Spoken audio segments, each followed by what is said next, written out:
গ্যাসের সূত্রগুলোর মধ্যে 2 নম্বর যে সূত্রটি আমরা আলোচনা করব সেটার নাম হচ্ছে চার্লসের সূত্র। তো চার্লসের সূত্র বিষয়ে ধারণা দেওয়া যেতে পারে। তো আমরা জানি যে গ্যাস যে 3টা বিষয়ের উপর নির্ভর করে পি, টি, ভি, এই 3টার মধ্যে বয়েলের ক্ষেত্রে টি স্থির ছিল, চার্লসের ক্ষেত্রে আমাদের স্থির রাখতে হবে পি। তাহলে চাপকে যদি আমরা স্থির রাখি তাহলে চার্লসের সূত্রটি কি বলছে? চার্লসের সূত্র, তো চার্লসের সূত্রে বলা হচ্ছে চাপকে যদি আমরা কোনো কারণে স্থির রাখতে পারি, চাপকে, তাহলে পি স্থির রাখলে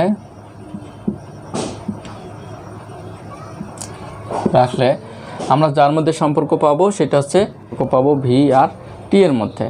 তাহলে সূত্রটি দ্বারা হচ্ছে স্থির তাপমাত্রায় বা নির্দিষ্ট তাপমাত্রায় নির্দিষ্ট ভরের কোনো গ্যাসের আয়তন প্রতি ডিগ্রি সেন্টিগ্রেড তাপমাত্রা বৃদ্ধি অথবা হ্রাসের জন্য, অর্থাৎ প্রতি ডিগ্রি তাপমাত্রা বাড়ালে অথবা কমালে ওই গ্যাসটির 0 ডিগ্রি সেন্টিগ্রেড তাপমাত্রায় নির্ণীত আয়তনের 1/273 ভগ্নাংশ, এই যে এত অংশ হারে বৃদ্ধি, এত অংশ বৃদ্ধি অথবা হ্রাস পাবে। তাহলে কি বিষয়টা দাঁড়াচ্ছে? কোনো একটা গ্যাসের ক্ষেত্রে আমরা যে বিষয়টা বললাম যে কোনো একটা পাত্রের মধ্যে গ্যাস রয়েছে, এই একটা পাত্র, এর মধ্যে গ্যাস রয়েছে। তো গ্যাসটা 0 ডিগ্রিতে আমরা প্রথমে নির্ণয় করব 0 ডিগ্রি সেন্টিগ্রেড কত আছে। এইটার যদি আমি 1 ডিগ্রি তাপমাত্রা বৃদ্ধি করি, 1 ডিগ্রি সেন্টিগ্রেড হলো, তাহলে এই গ্যাসটার আয়তন কিন্তু বেড়ে যাবে। তাপমাত্রা বাড়ালে কত বাড়বে? এই যে পুরো আয়তনটাকে যদি 273 ভাগ করি করে যতটুকু হবে এই ততটুকু বেড়ে যাবে। এইভাবে যদি আরও 10 ডিগ্রি যদি বাড়িয়ে দেয় সেন্টিগ্রেড, তাহলে 273 ডিগ্রিকে যতটুকু করা যাবে এখানে 10 ভাগের 1 ভাগ, এইভাবে 10 ভাগের 1, অর্থাৎ 273 এখানে 10 গুণ হবে। তাহলে এই হারে বাড়বে। তাহলে 273 1 ডিগ্রি বাড়ালে আয়তন 273 ভাগের, অর্থাৎ জিরোতে যে আয়তন ছিল 0 ডিগ্রি সেন্টিগ্রেডে সেইটার 273 ভাগের 1 ভাগ বেড়ে যাবে। যদি 10 ডিগ্রি বাড়িয়ে ফেলি তাহলে 273 ভাগের ওইটা 10 গুণ, অর্থাৎ 10টা ছোট ছোট এরকম দাগ বেড়ে যাবে।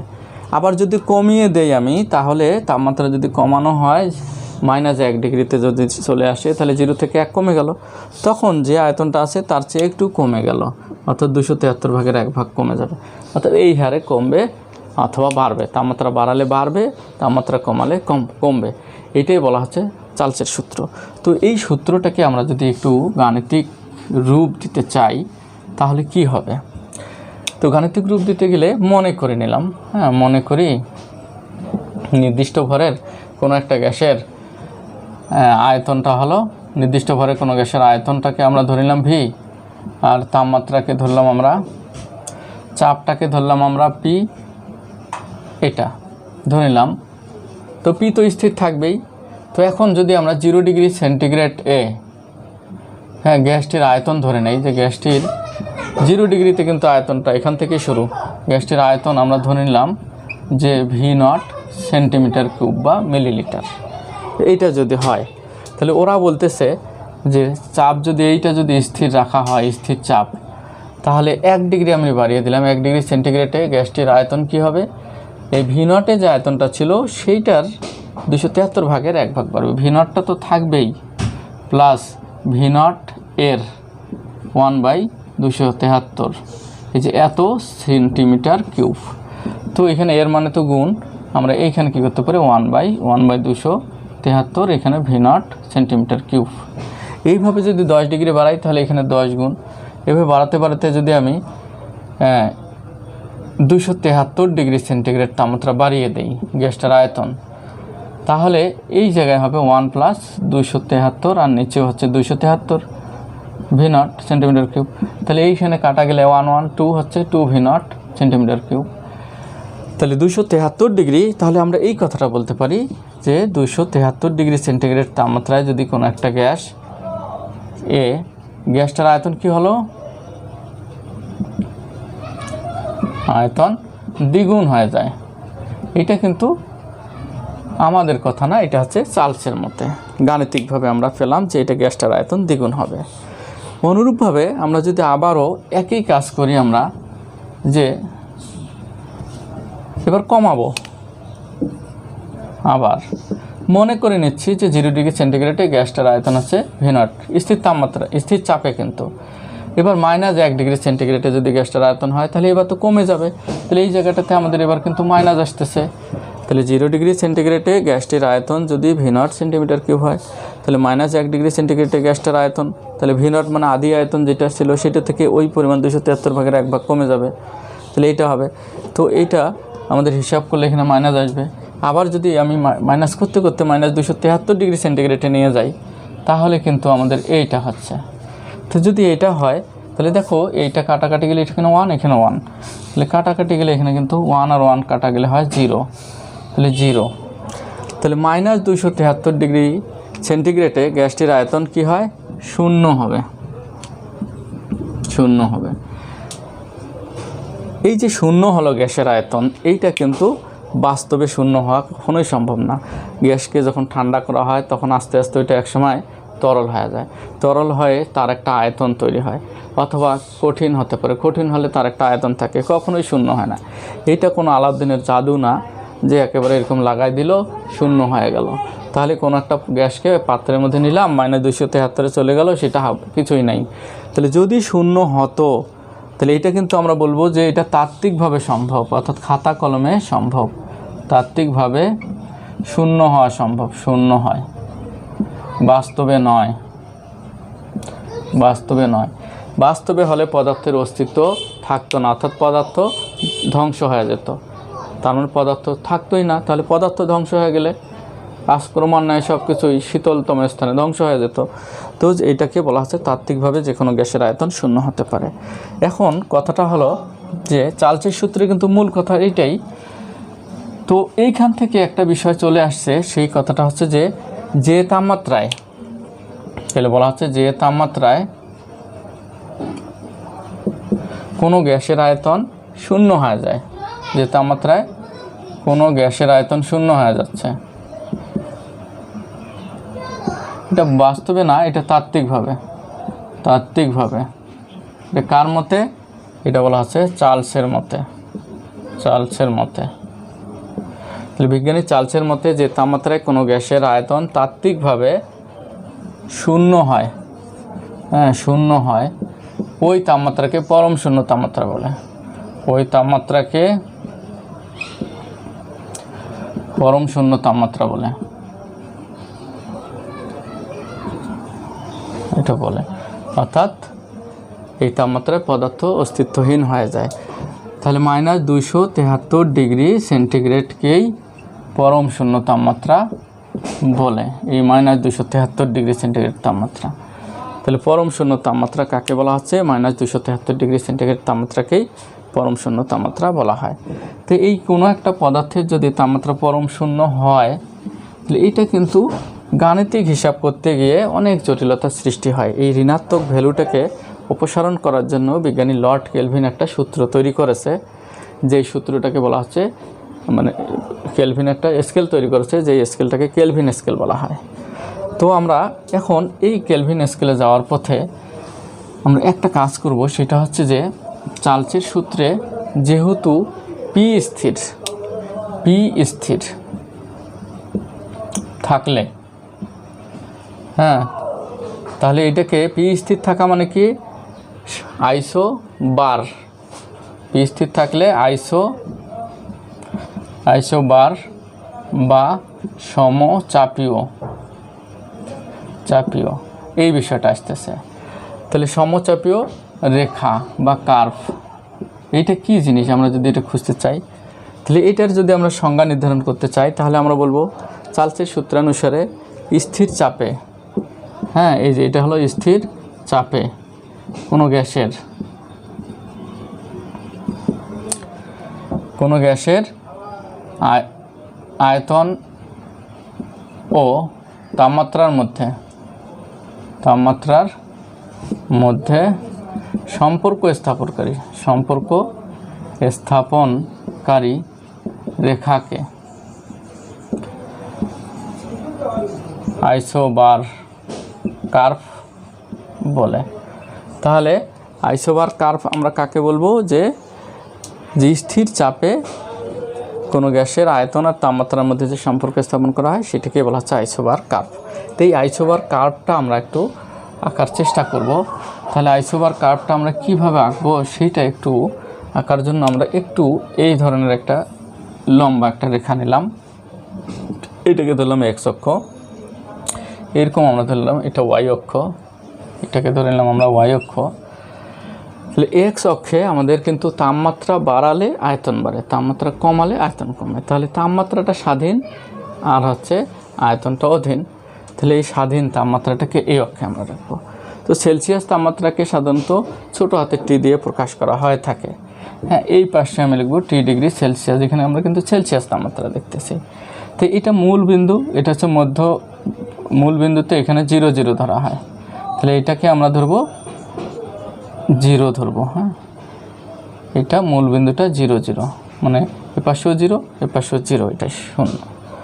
তাহলে এই 0 0 বিন্দু এইখানে ধরে নিলাম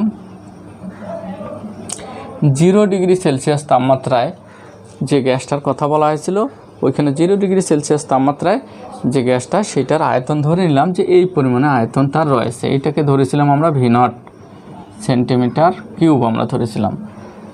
তো এটা যখন আমি তাপমাত্রা বাড়াবো, 1 ডিগ্রি বাড়ালে 73 ভাগের 1 ভাগ বাড়বে, 2 ডিগ্রি বাড়ালে 73 ভাগের 2 ভাগ বাড়বে, 273 ভাগের 2 ভাগ বাড়বে।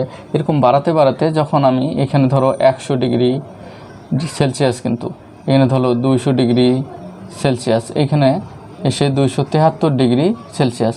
তো আমরা ওইখানে দেখেছিলাম যে 273 ডিগ্রি সেলসিয়াস তাপমাত্রায় এর যে আমরা আয়তন পেয়েছিলাম সেটা কিন্তু দ্বিগুণ হয়ে গেছিলো, এই দ্বিগুণ, অর্থাৎ V0টা দ্বিগুণ আয়তন হয়ে গেছিলো। তাহলে আমরা এইখান থেকে এই দ্বিগুণ আয়তন এইখানে এসে দিলাম। এইখান থেকে আমরা এটা যখন রেখে দিলাম তখন এটা কিন্তু 2V0 ছিল তখন সেন্টিমিটার কিউব। এবার যদি আমরা কমাতে থাকি, 273 থেকে কমাই, এই পাশে আসি -100 ডিগ্রি, এই পাশে আসি -200 ডিগ্রি, এখানে আসি -273 ডিগ্রি সেলসিয়াস। যখন -273 ডিগ্রি সেলসিয়াসে ছিল তখন গ্যাসটা কিন্তু 0 হয়ে গেছিলো, যখন 0 লাইনের সাথে লেগে গিয়েছিলো। এটা কিন্তু বাস্তব না, তারপর আমরা পিছনের দিকে এটা ডট ডট দিয়ে একটা কাল্পনিক রেখা টেনে দিচ্ছি। তাহলে আমরা 273 ডিগ্রি সেলসিয়াস তাপমাত্রায়, এটা কিন্তু সেলসিয়াস স্কেল, হ্যাঁ, 273 ডিগ্রি সেলসিয়াস তাপমাত্রায় গ্যাসটার আয়তন হয়েছিল 0, আর 0 ডিগ্রি সেলসিয়াস তাপমাত্রায় গ্যাসটার আয়তন ছিল V0। আবার এইখানে দেখো 273 ডিগ্রি সেলসিয়াস তাপমাত্রায় গ্যাসটার আয়তন ছিল 2V0, অর্থাৎ ডাবল। যদি কোনো কারণে বলা থাকে যে 0 ডিগ্রিতে গ্যাসটার আয়তন, হ্যাঁ, 0 ডিগ্রি সেন্টিগ্রেডে আয়তন ছিল 20 সেন্টিমিটার 20 মিলি, তাহলে 273-এ হবে 40 আর -273-এ হবে 0। এখন আমাদেরকে যদি বলা হয় যে 0তে যদি 20 ডিগ্রি হয়, তাহলে এটা বলা হচ্ছে কোশ্চেনটা এরকম, 0 ডিগ্রি সেন্টিগ্রেডে গ্যাসটার আয়তন 20 সেন্টিমিটার কিউব হলে 100 ডিগ্রি সেন্টিগ্রেডে আয়তন কত, এটা কত যদি বের করতে বলে। 0তে তো হলো 20, কিন্তু 100তে তাহলে কত হবে? তো আমরা যে সূত্রটা জানি সেই সূত্রটা কী ছিল, এই যে ওখানে বের করছিলাম 100 ডিগ্রি সেন্টিগ্রেডে গ্যাসটার আয়তন ছিল কি, এখানে ছিল 1+, উপরে ছিল 100, 273, আর এখানে ছিল V0 centimetre cube, litre centimetre যাই হোক না কেন। তো এই যে এই সূত্রটা আমরা কাজে লাগাতে পারি। 1+, এখানে তো 100 ছিলই, 273 ছিল, আর এই যে V0টা তো আমাদের ছিল 20, এইখানে 20 লাগাই দিলে আমাদের অ্যান্সার বের হবে, এইটাই হবে অ্যান্সার হিসাব করলে। তো এইভাবে যে কোনো তাপমাত্রায় আমরা বের করতে পারবো। -100 যদি বলে তাহলে এখানে মাইনাস চিহ্ন দেবো, -200 বললে এখানে -200 দেবো। তো এইভাবে আমরা কাজটা করতে পারি। তো আমি যে স্কেলটা এখানে দেখিয়েছি সেই স্কেলটাকে বলা হচ্ছে, এটা হচ্ছে সেলসিয়াস স্কেল অনুযায়ী আমরা কিন্তু হিসাবটা করছি। এই যে এটা কিন্তু, এটা হচ্ছে তাপমাত্রা আর এটা হচ্ছে আয়তন। এই যে এই রেখাটা, এটা কিন্তু সমচাপীয় রেখা, এটাকেই সমচাপীয় রেখা বলা হয়। তো এই রেখাটাকে, এই দেখো এই পাশে যেন না আসে, এটাকে একটু ভিন্নতা আনার জন্য কেলভিন কিন্তু কিছু কাজ করছিল। আমাদের আরেকটা জিনিস মনে রাখতে হবে যে এক পাশে ভি আর এক পাশে যদি টি দেওয়া হয়, আর টিটা যদি সেলসিয়াস স্কেলে থাকে, তাহলে কখনোই কিন্তু এরকম হবে না, কারণ সেলসিয়াস স্কেলে এই যে এখানে কিন্তু 0 ডিগ্রি সেলসিয়াসে গ্যাসের আয়তন থাকে, এখানে কখনোই মূলবিন্দুগামী হয় না। তাহলে আমাদের যখন সেলসিয়াস স্কেল থাকবে তখন এরকম হতে পারে, কার্ভটা এরকম হতে পারে। এবার আমরা যদি তাপমাত্রার ঋণাত্মক ভ্যালুটা, এটা কিন্তু গাণিতিক কিছু সমস্যা করতে গেলে অনেক বিপদ হয়ে থাকে। এটা থেকে উত্তরণের জন্য আমরা একটা কাজ করতে পারি, সেটাকে মাইনাস মানটাকে আমরা অ্যাভয়েড করার চেষ্টা করব। লর্ড কেলভিন, হ্যাঁ, এই যে লর্ড কেলভিন, সে একটা স্কেল তৈরি করছে, যে স্কেলটার নাম হচ্ছে কেলভিন স্কেল। সে এই ঋণাত্মক ভ্যালু, হ্যাঁ, এই ঋণাত্মক ভ্যালু দূর করেছে, হ্যাঁ, দূর করে এইটাকে রাখবে না, এইটাকে আউট করে দিয়ে সে ধনাত্মক ভ্যালুতে নিয়ে আসার চেষ্টা করছে। তাহলে আমরা যদি সেলসিয়াস স্কেলটার কথা আগে প্রথমে চিন্তা করি, এই স্কেলটা আছে সেলসিয়াস স্কেল, প্রথমটা আছে সেলসিয়াস। তো সেলসিয়াস স্কেলে আমাদের এইখান থেকে শুরু করলাম, এই যে এরকম আমরা নিচ্ছি, এটা ধরলাম 0 ডিগ্রি সেলসিয়াস, 0 ডিগ্রি সেলসিয়াস, এখানে ধরলাম 100 ডিগ্রি, এখানে ধরলাম 200 ডিগ্রি, এখানে ধরলাম 273 ডিগ্রি সেলসিয়াস। এই পাশে আসলাম, এটা -100 ডিগ্রি সেলসিয়াস, এইখানে আসলাম -200 ডিগ্রি, এখানে -273 ডিগ্রি সেলসিয়াস। এটা কিন্তু ডিগ্রি সেলসিয়াস। এরকম যদি হয়, তো সে কি করলো, যে এই জায়গাটা একটু চিন্তা করে দেখো, বিজ্ঞানী লর্ড কেলভিন কিন্তু সেলসিয়াস স্কেলের অনুরূপ, সেলসিয়াস স্কেলের -273 ডিগ্রি সেলসিয়াসকে 0 কেলভিন ধরলো। এটা কিন্তু কেলভিন স্কেল। এই কেলভিনকে ডিগ্রি কেলভিন বলে না, শুধু কে। তাহলে -273 ডিগ্রি সেলসিয়াসকে 0 কেলভিন ধরলো, এবং সেলসিয়াস স্কেলের দাগগুলোর মধ্যে যে পার্থক্য, ঠিক অনুরূপ দাগের পার্থক্য বিশিষ্ট একটা নতুন স্কেল কল্পনা করলো। তাহলে এইখান থেকে এখানে 73টা দাগ আছে, এই যে দেখো 200 থেকে 73। তাহলে এইখানে আমরা বলবো এটা হচ্ছে 73 কেলভিন। এইখানে কিন্তু 100টা যোগ হলো, তাহলে এখানে 173 কেলভিন। এই সোজা এসে আরও 100 যোগ হলো, এই জায়গায় এসে 273 কেলভিন হলো। তাহলে -273কে 0 কেলভিন ধরে সেলসিয়াস স্কেলের অনুরূপ দাগ বিশিষ্ট একটি নতুন স্কেল প্রবর্তন করেন কে, বিজ্ঞানী লর্ড কেলভিন। আর তার নামানুসারে এই স্কেলটাকে কেলভিন স্কেল বলা হয়ে থাকে। তাহলে এই যে 0 ডিগ্রি সেলসিয়াসটা হলো 273 কেলভিন। এবার যদি এখানে আসি, তাহলে আমাদের এই যে 273-এর সাথে 100 যোগ হয়ে যাবে, তাহলে এখানে 373, এখানে আসলে হবে 473, এইখানে 273-এর সাথে আবারও 273 যদি যোগ হয়ে যায়, তাহলে সম্ভবত 546 কেলভিন হবে। তাহলে এই হলো সেলসিয়াস আর কেলভিন স্কেলের মধ্যে পার্থক্য। তো এইটা সম্পর্কটাকে আমরা যদি এইভাবে বের করার চেষ্টা করি, তাহলে কি হয় দেখো, -273 ডিগ্রি সেলসিয়াস সমান 0 কেলভিন।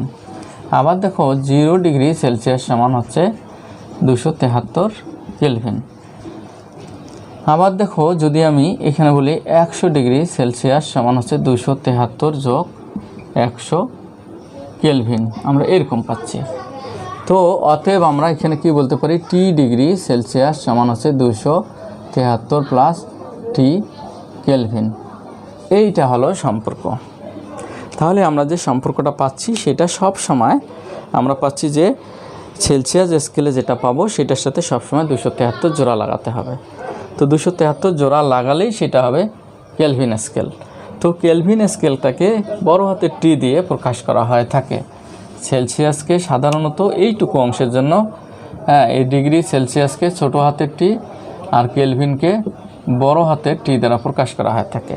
তাহলে ছোট হাতের টি আর বড় হাতের টি এর মধ্যে তফাৎ হচ্ছে 273 প্লাস এই যে টি, এইটা হলো তফাৎ। তো আমরা কেলভিন স্কেল পেলাম। এবার যদি আমরা একটু চিন্তা করি যে তাহলে এবার যদি আমরা গ্রাফটা করার চেষ্টা করি, যে আমি যে গ্রাফটা করছিলাম, এই পাশে তো ছিল ভি, এই পাশে যদি আমি বড় হাতের টি, এটা কিন্তু কেলভিন এখন বোঝাচ্ছে। তাহলে এখন কিন্তু আমরা মূলবিন্দুগামী বলতে পারি, কারণ কেলভিন স্কেলের কিন্তু ক্ষেত্রে 0 ডিগ্রি, এখানে যদি আমি 0 0 বিন্দু ধরি, তাহলে গ্যাসের আয়তনে 0 হয়। সেটা কিন্তু তাত্ত্বিকভাবে সে বলেছে, বাস্তবে না হোক কিন্তু তাত্ত্বিকভাবে বলেছে। কিন্তু যদি আমরা এটাকে ভি আর এটাকে যদি টি দিয়ে সেলসিয়াস দিই, এটা কিন্তু কেলভিন হলে হবে। তাহলে কিন্তু এরকম হবে, কারণ 0 কখনোই হয় না। সেলসিয়াস স্কেলে গ্যাসের আয়তন কখনোই 0 হয় না, কিন্তু কেলভিন স্কেলে গ্যাসের আয়তন 0 হয়ে যাচ্ছে, কারণ 0 ডিগ্রি কেলভিনে গ্যাসের আয়তন 0 হয়, অর্থাৎ গ্যাসের অস্তিত্ব থাকে না, যেটা চার্লসের সূত্রে আমরা তাত্ত্বিকভাবে প্রমাণ করতে পেরেছি। এবার আমরা যদি চার্লসের সূত্রটার ক্ষেত্রে আমরা আরেকটা বিকল্প রূপ বের করার চেষ্টা করি। হ্যাঁ, বিকল্প রূপ কার সূত্রের? এটা হচ্ছে চার্লসের সূত্রের। বিকল্প রূপটা আমরা এইভাবে বের করব যে আমরা তো জানি যে চার্লসের সূত্র থেকে আমরা জানতে পেরেছি যে 0 ডিগ্রি সেন্টিগ্রেডে গ্যাসের আয়তন কত ধরেছিলাম আমরা V0 সেন্টিমিটার কিউব এটা ধরে নিয়েছিলাম।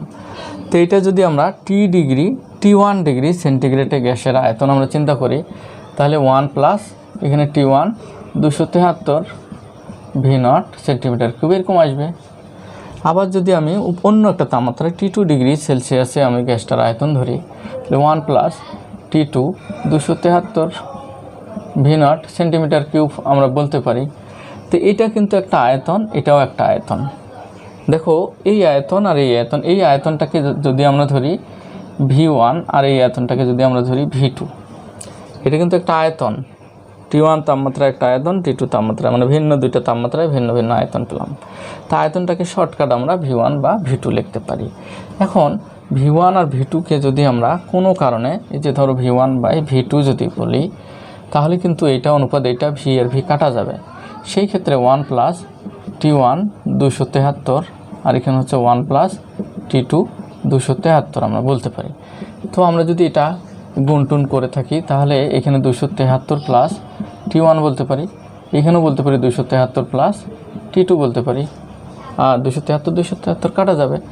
তো আমরা জানি যে এই কিছুক্ষণ আগেই আমি বললাম যে বড় হাতের T সমান হচ্ছে 273 যোগ ছোটো হাতের T, এই যে এরকম একটা দেখালাম।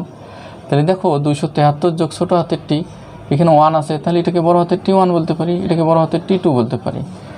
তাহলে কি আসলো যে অতএব আমাদের কাজটা এরকম হয়ে গেল। অতএব আমরা পেলাম V1 V2 সমান T1 T2। তো এই কাজটা আমরা কখন করতে পারবো? এরকমও করতে পারি আমরা V2 ভাগ T2। এই সম্পর্কটি কখন সম্ভব হবে? সম্পর্কটি সম্ভব হবে, হ্যাঁ, যদি অর্থাৎ এই V1 T1 সমান একটা ধ্রুবক হয়, V2 T2 সমান একটা যদি ধ্রুবক হয়, এটা ধ্রুবক হয়, এরকম যদি হয় তাহলে এটা সম্ভব হবে। কারণ এইটার মান আর এইটার মান একটা নির্দিষ্ট মানের সমান হলেই এই কাজটা সম্ভব। অতএব আমরা এটা বলতে পারি V বাই T সমান একটা ধ্রুবক হবে। অতএব আমরা বলতে পারি V সমান KT। তাহলে কি দাঁড়াচ্ছে? V সমানুপাতিক T। ফাইনালি দাঁড়ালো V সমানুপাতিক T। তো এখন আমরা তাহলে কি বলতে পারি যে এই কাজগুলো কিন্তু আমরা স্থির চাপে করেছি। তাহলে আমরা ফাইনালি এখন দেখো এই সম্পর্কটাকে, হ্যাঁ, অতএব আমরা V সমানুপাতিক T পেয়েছি। এখানে P কিন্তু স্থির ছিল। তাহলে আমরা বলতে পারি স্থির চাপে, হ্যাঁ, নির্দিষ্ট ভরের গ্যাসের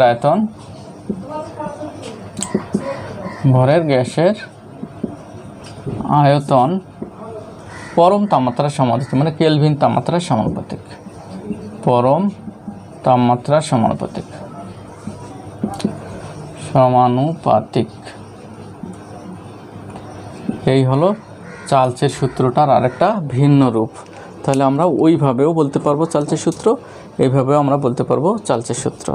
তাহলে চার্লসের সূত্রের কিন্তু এই যে এইটা একটা রূপ পাবো, এইটা একটা আমরা রূপ পেতে পারি চার্লসের সূত্রের। আর একটা তো আয়তন দিয়ে দেখানোই হলো যে তাত্ত্বিকভাবে শূন্য হয়, সেটাও আমরা বের করতে পারি। তাহলে এই হলো চার্লসের সূত্র সম্পর্কিত মোটামুটি ধারণা।